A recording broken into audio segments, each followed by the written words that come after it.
You know that saying, no good deed goes unpunished? I used to think it was just a cynical joke, until my own family turned their backs on me for being the kind of person they claimed to admire. The irony? The very generosity they rejected became the reason someone in their new circle ended up answering to me. Life, as it turns out, is more poetic than I gave it credit for. I'm Eva Martinez. I run a community foundation that supports small business owners and first-gen college students, people like me. I wasn't always someone others listened to in boardrooms, but I've always had this one stubborn quality. I believe in helping people, even when it costs me everything. And my family didn't see it that way. Not when I started paying for my cousin's rent. Not when I loaned money to my brother to start a side hustle. Not even when I used my own savings to help my parents stay afloat after dad's retirement fund dried up. At first, they said I had a big heart, but that narrative turned fast. It started subtly. A comment from my aunt over dinner, "You think you're everyone's savior now?" Or from my sister, "Tanya, you're always throwing money at problems. Maybe try boundaries instead." But when I refused to pull back my support for a friend facing eviction, the criticism got louder, this time from my own mother. "You're being used," she snapped one evening over the phone. "We didn't raise you to be naive." And frankly, it's embarrassing. I stood there holding my phone, stunned, not just by her words, but by how easy it was for her to say them. The next few months were colder than any winter. Fewer calls. No invites. Family chats moved to a new group without me. I wasn't officially exiled, but emotionally, it was clear. They thought I was a fool. And fools, in their world, didn't get a seat at the table. What made it worse? They didn't cut me off because I hurt them. They cut me off because I helped too many people who weren't blood. Their logic? Charity starts at home. I never realized how small that definition of home could be. Still, I didn't stop helping. In fact, I doubled down. I took all the love they discarded and poured it into the foundation I'd quietly built over the years. I funded scholarships. I invested in immigrant-owned businesses. I mentored women trying to break cycles of poverty. I never told my family what I was doing. There was no point. But karma? Oh, she has impeccable timing. One humid Thursday afternoon, my executive assistant knocked on my office door with a puzzled look. "Eva, you're going to want to review this resume before the next interview." I glanced at the folder, then froze. The name on the resume hit me like a punch. Cameron Brooks. It wouldn't have stood out, except I recognized the face in the photo, vividly. Cameron was Tanya's boyfriend. Well, ex-boyfriend at that point, but still closely tied to my family. He had been around during holidays, laughed at inside jokes, even once told me I was too intense about work. That Cameron, and now? He was applying for a program manager role at my foundation. I didn't say a word to my assistant. I just said, "Send him in." When Cameron walked in, his face lit up, before quickly falling into an awkward smile. "Eva, wow, long time." I smiled back, polite but unreadable. "Have a seat. Let's hear what you're looking for in this role." His answers were smooth. Too smooth. He leaned into phrases like impact-driven, mission-aligned, and ready to lead. But the cracks showed quickly. He hadn't done real nonprofit work. He'd bounced around consulting gigs. His biggest asset? Networking. Which, funny enough, is how he got so cozy with my family in the first place. I let him finish, nodding along. But something in me twisted as I asked my final question. "So tell me, what would you do if a team member wanted to allocate more budget toward community relief than what was planned?" He paused. "I'd stick to the strategy. Too much generosity can sink an organization. We've got to be smart, not soft." There it was. The same mindset that led to my family calling me a liability. The same tone Tanya used when she told me that some people don't deserve to be rescued. I thanked him for his time and told him we'd be in touch. Then I called my hiring manager and pulled his application. But I wasn't done. Not a few weeks later, I saw his name pop up again,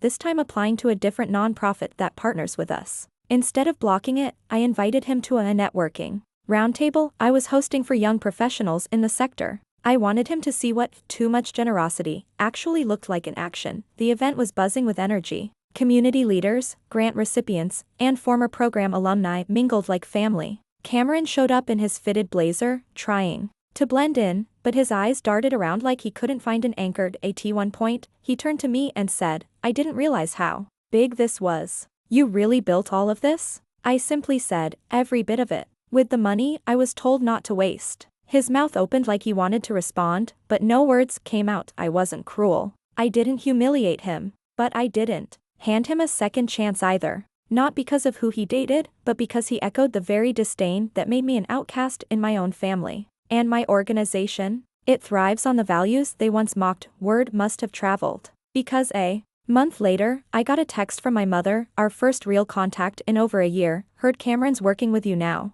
Funny how small the world is. Hope you're well. I didn't respond. Not to be cold, but because it wasn't funny. It was just full circle. Eventually, Tanya called. Not to apologize, at least, not at first. She wanted to know how I'd grown so big without anyone knowing. I told her the truth. You cut me off when I was planting. Now you're just seeing the bloom. She didn't like that answer. Said I was being smug. But I wasn't angry anymore. Just done shrinking. The real twist? Months later, Cameron reached out again, this time not for a job, but for a recommendation. He'd learned a few things, apparently. Started volunteering. Took real steps. And he asked if I could vouch for him this time. I did. Why? Because if I really believe in second chances, I have to practice what I preach. Even when it means helping someone who once judged me. Maybe especially then. That's the thing about being too generous. It might lose you a seat at some tables, but it builds a home where people grow, not just go.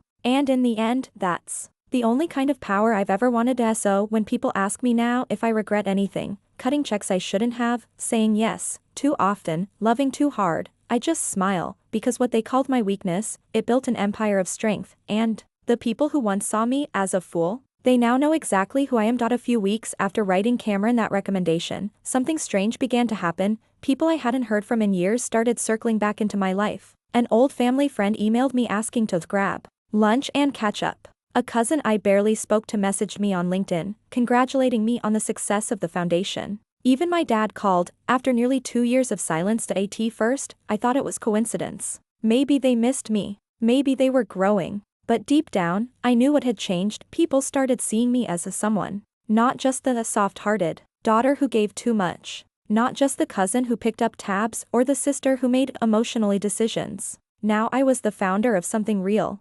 tangible, respected, and just like that, the story they used to tell about me, Eva's too generous. She lets people walk all over her, morphed into something shinier. Eva always had a big vision. She just cared more than we understood. Isn't it funny how success rewrites the past? The turning point came at my nephew's birthday party. Yes, I went. After some hesitation, I agreed to come when my brother extended a personal invitation. The kids miss you, he said. That alone broke something in me, so I showed up. And for the first time in forever, the room shifted when I walked in. Not dramatically, no applause, no gasps, but it was there. The lingering glances. The sudden quiet when I passed. Even Tanya raised a cup of wine in my direction and said, well, the boss lady made time for us.